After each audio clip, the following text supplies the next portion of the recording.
કરવું પડે જબર હટાવવાનું કામ થાય।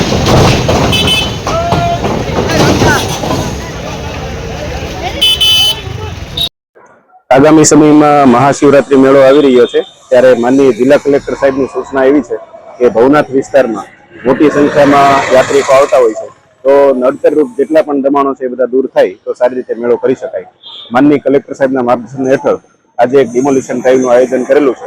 એમાં સમગ્ર જે ભવનાથ મેળાનો જે રૂટ છે એમાં દેખીતા જેટલા પણ દબાણો છે નડતરરૂપ એ બધા દબાણો આજે દૂર કરવામાં આવી રહ્યા છે। આગામી સમયમાં આ પ્રવૃત્તિ છે એ રોજિંદા ધોરણે ચાલુ રાખવામાં આવશે અને મેળો આવે ત્યાં સુધીમાં મોટાભાગના દબાણો છે એ દૂર કરી અને બધી જગ્યાઓ ખુલ્લી કરવામાં આવશે।